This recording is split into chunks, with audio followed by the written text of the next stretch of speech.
The Red River Farm Network is celebrating the role of women in agriculture throughout this month of March. Our efforts made possible by the Minnesota Soybean Research and Promotion Council. They are our title sponsor, but a lot of other good folks supporting this effort as well. Theresia Gillie is with us from Hallock, Minnesota. First of all, Theresia, what a pleasure. I really appreciate the chance to sit down and connect with you. Well, thank you. It's kind of fun to we always kind of get together and have good conversations, and it's about everything that's dealing with farming in the Red River Valley. Well, let's talk about that. If I recall correctly, you're a town kid, right? How did you get involved in agriculture, farming itself? Well, when I went to college, I went to University of Minnesota Crookston, and I met my husband Keith there, and moved up here to Hallock, Minnesota.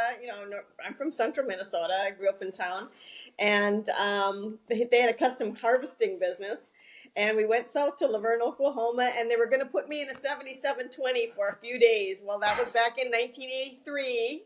I'm dating myself here, but and I've been running equipment ever since. Wow. And tell us a little bit about the farm. Well, the farm is this farm was established back in 1899 by my husband's great grandfather, and I still live in the original home place. I still farm the original home pieces, and and right now I don't farm as much as I used to. My husband passed away about almost 7 years ago, and I am farming 950 acres of soybeans and wheat. So you are quite involved, whether it's your involvement with the Minnesota Soybean Growers Association, and you've been involved representing Minnesota at the American Soybean Association. Also, you're currently a county commissioner, Kitson County. Why do you step up and take those kind of roles, Theresia? Well, I think it's important not only just as a person in agriculture, but also as a woman in agriculture to stand up and be that voice. Your voice matters. And I figured out a long time ago when I was working on disaster bills in the early 2000s that, my information was just as important as the next person's information. And I remember working with Colin Peterson's office and Rob LaRue's office, and he was his head staff person at the time. And we were just trying to figure out a plan, something that the public would understand, what would actually be enough money to help us when the times were bad. And that was kind of about the time I really started stepping up. And it's like, you know what, I've got something to say, and they need to hear it. And so I started telling my story. Well, and now, as a county commissioner, it goes well beyond the confines of your farm. You're talking about everything that impacts a small rural county. Yeah, I'll tell you that, going from being on the soybean board and then now being a county commissioner, and I'm in my 8th year being a county commissioner now. And just to be able to know that, I know I'm a farmer, and maybe not as educated as some others. I only went to college I have an associate degree in accounting, but you know what? We're out here every day. We're out here dealing with the elements. We're out here dealing with, what's going on in our communities. Most of us are very engaged in our communities. And you want to know what? When that opportunity came up to be a commissioner, it was kind of what I thought was my time. And I wanted to protect agriculture because I think it is very important for us as farmers to be on these boards, to not only, do good things for our community, but also to be that voice on agriculture at all different levels. We need to represent, right? Yeah, we do need to represent because, in a lot of situations, I'm going to talk about Kitson County. Our biggest tax base is our agricultural land. So when it comes to, I always tell everybody that, well, if I'm going to, increase taxes, I'm also going to increase them on myself. So, I'm going to have a good reason to do it. And of course, we get kind of a little tired of having the burden, but then we also are a good source of supporting our communities. So what would you say would be your career highlights, some accomplishment you'd look back on, Theresia? Well, I got to say that, getting on the Minnesota Soybean Board and getting my county organized was a real highlight. I would say that, and then of course I got to do so many things being on the Minnesota Soybean Board. And I worked on membership, I worked on policy, I got to be I worked my way up, got to be president. So, I mean, it was quite a ride. Dealt with everything from what we deal with on the checkoff side, along with also dealing with, the value of that membership. And the membership is where your voice comes at that policy level. And to be able to go visit with state and federal legislators. And I'll tell you, I still have many, many state and federal legislators that are friends, to the point that I'm a little too relaxed sometimes, because I've had so many personal conversations with them. But, it's a great level to be on and to have that conversation, that one-on-one conversation, and just be able to speak on behalf of not only my small county, but also on behalf of agriculture. So you've testified in front of whether in St. Paul or D.C.? Oh yeah, on more than a few occasions, it is such a privilege to be able to do that and to get that respect, to be able to have an issue, to go and talk on behalf of so many people, and then maybe make that impact. I got to tell you that we talked about the school bonding, that we had a number of years ago, and I remember the calls we got all night waiting to find out if it was going to pass in that tax bill. I remember just, dealing with the different disaster bills and waiting to hear. And I was just that next person that they called. And also I remember working on ARC and PLC with my local county office, my local FSA office.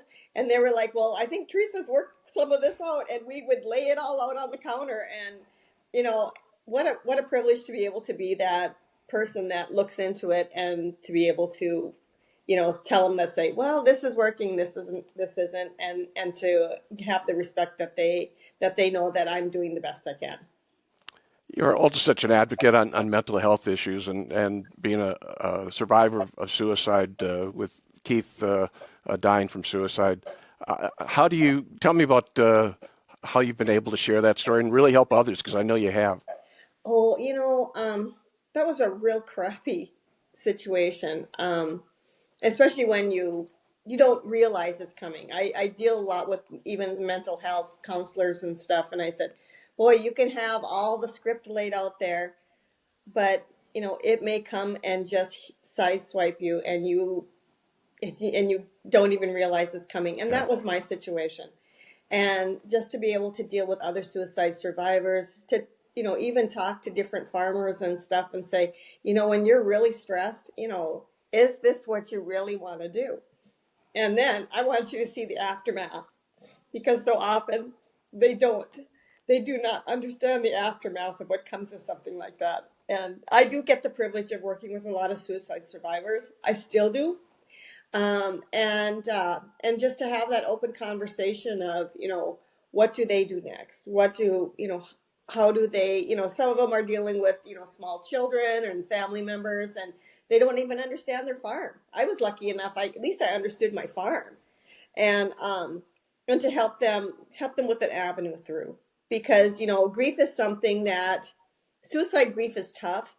And this carries a lot of guilt and stuff, but there's also that carrying, you carry that guilt with you, and you just have to learn to live with it. As I look back, your community really rallied around you. You continue to farm. It's really a testament to who you are and how you move forward on the farm itself, Theresa. Well, small communities are great that way.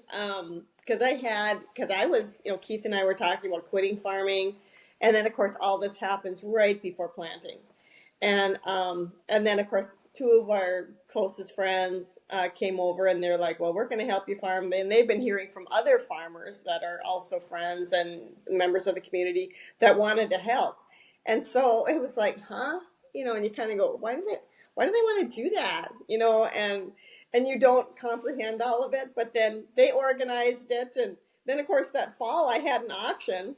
This is kind of the funny part. So then after I got done, I saw my tax accountant. Well, I only got stepped up basis on Keith's half. I didn't get stepped up basis on my half of the equipment.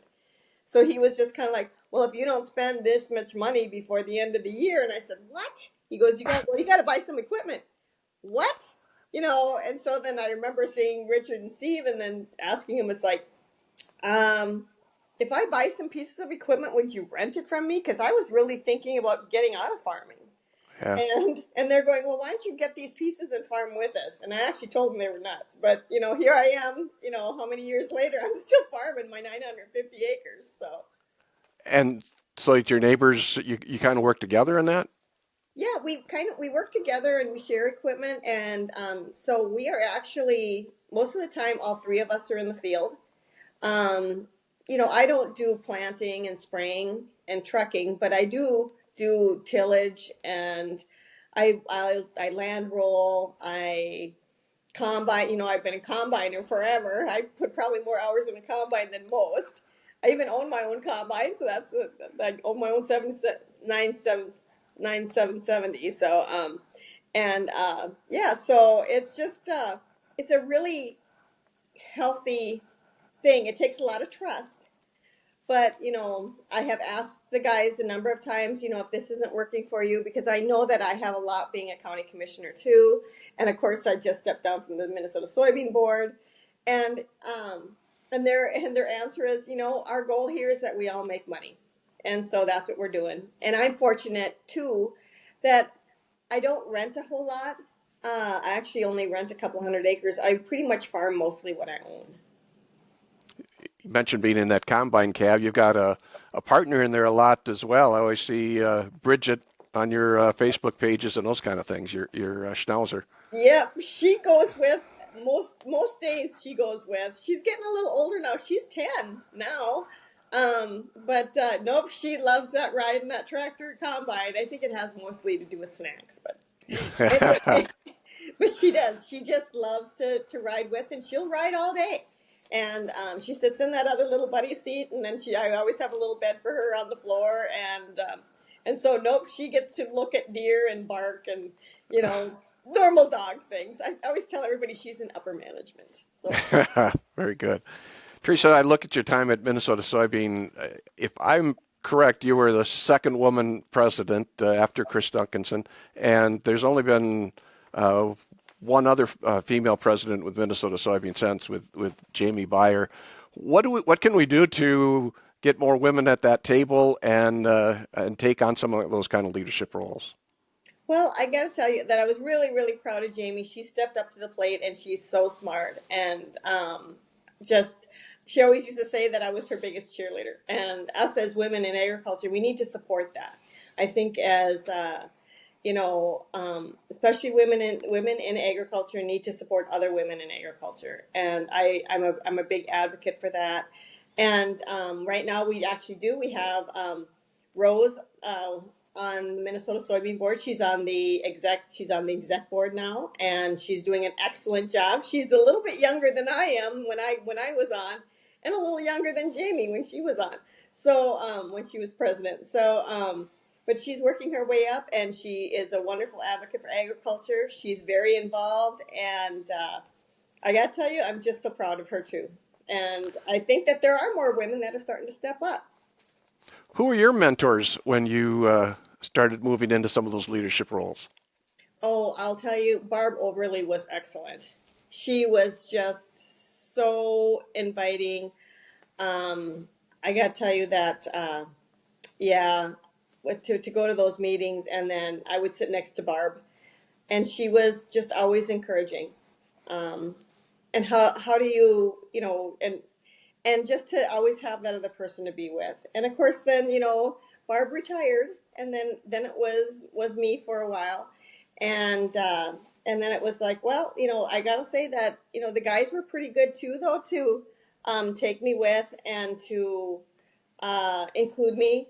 Our staff was fantastic. I had wonderful staff that supported me too. When you start chairing committees and stuff, you kind of get a staff person that you're always dealing with, and they were so great with communication and stuff. So I guess I will really give a big hands up to a high five to the staff at Minnesota Soybean, because they are such an excellent group of people. What would be your go-to type of advice when you're talking to women in agriculture and getting involved? I would say that, don't be afraid to share your voice, because I think they have something very valuable to say. It might not be the same thing that I'm saying, but that doesn't mean that it's not important. And the fact that they need to understand that we need them. We need them on these boards. First of all, a little diversity doesn't hurt. And I'm not a big, there has to be so many. But, if you think that you've got something to say and you've got something to add, we want to hear it, and we want you to be out there. And if you're having any questions, give me a call, give Jamie a call. We want to be there and support young women that want to come out, because we really feel they have something very, very valuable to add. Theresia, you're a dear friend. I appreciate you taking time to join me. Any final thoughts as we wrap things up? Well, I just want to say a big shout out to all those women that are, getting out there and getting dirty every day. I know that, sometimes the weather isn't pleasant, and sometimes things just don't quite go your way. But it is such a privilege to be a part of such a unique group, and to be able to be that voice. And it is always such a privilege to have interviews like this, and I do not take it lightly. I actually, makes me feel good, and but I'm here to support whoever else wants to step forward. Treat visiting with you, Theresia. Theresia Gillie with us again from Hallock, Minnesota. We thank you for helping us as we celebrate agriculture during this month of March. And again, our thanks to all of our sponsors for making this possible, including our title sponsor, the Minnesota Soybean Research and Promotion Council.